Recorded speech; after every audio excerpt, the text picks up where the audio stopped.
Your heart will beat more than 2.5 billion times in an average lifetime.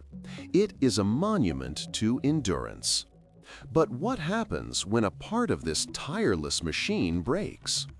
After a heart attack, blood flow is cut off, and a region of cardiomyocytes, the highly specialized muscle cells that make up your heart, begin to die. Unlike your skin, which constantly replaces itself, these cells are largely post-mitotic. This means they have permanently exited the cell cycle. They have lost the ability to divide. The damaged area doesn't regrow muscle. Instead, the body makes a repair with fibrotic tissue, a collagen-based scar. It's a functional patch, but it's not muscle. It can't contract. It's a permanent, silent monument to the injury. This permanent scarring seems like a biological verdict with no appeal. And for a long time, that was the accepted wisdom. Yet, hidden within the heart's architecture, nestled between the billions of working cells, are small, elusive populations of stem-like cells. These are cardiac progenitor cells, cellular ghosts left over from our own embryonic development.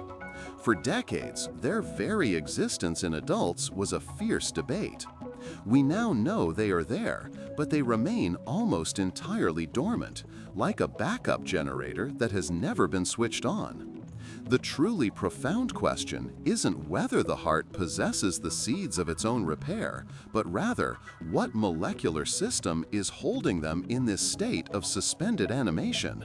One of the most powerful molecular gatekeepers is a signaling cascade known, perhaps appropriately, as the Hippo pathway.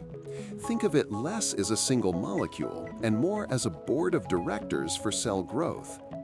In a healthy, fully formed adult heart, the Hippo pathway is constitutively active. Its primary job is to enforce a simple rule: do not grow. It acts as a powerful brake on cell proliferation, ensuring the heart maintains its precise size and architecture. When researchers use genetic tools to turn off the Hippo pathway in adult mouse hearts, something stunning happens. After an injury, the adult cardiomyocytes themselves begin to de-differentiate slightly and divide. The brake is released, and the ancient, silenced machinery for growth roars back to life, allowing the heart to regenerate. Releasing an internal brake is one thing, but the heart has other systems. Its outermost layer, a thin, almost transparent sheet of cells called the epicardium, is another source of immense potential. During embryonic development, this layer is a factory, generating crucial precursor cells that build the heart's coronary arteries and connective tissue. In adults, it goes quiet, but a significant injury can wake it up. Reactivated epicardial cells undergo a transformation and can begin to secrete a cocktail of potent growth factors. These signals stimulate the formation of new blood vessels to feed the recovering tissue, and may provide the necessary cues to awaken dormant progenitor cells nearby. It's like finding out the wallpaper in your house is actually a blueprint for rebuilding it. If these latent systems exist, why are they so ineffective in us after a heart attack? For a humbling comparison, we can look to the zebrafish. If you surgically remove up to 20% of a zebrafish's ventricle, it grows back, fully functional and scar-free within 2 months. The difference is not one single switch. In the zebrafish, existing cardiomyocytes readily re-enter the cell cycle upon injury. Furthermore, the immune response is entirely different.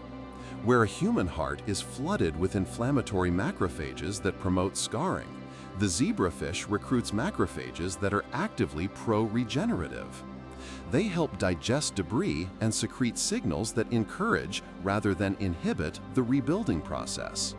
The entire cellular conversation around the injury is fundamentally different. Even if we could somehow activate all these pathways and convince our heart cells to divide, A final, almost philosophical challenge remains: integration.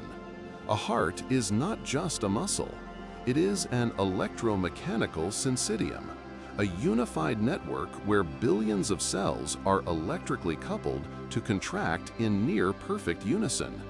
A new cardiomyocyte must not only grow, but it must form precise electrical channels called gap junctions with all of its neighbors. It has to learn the rhythm.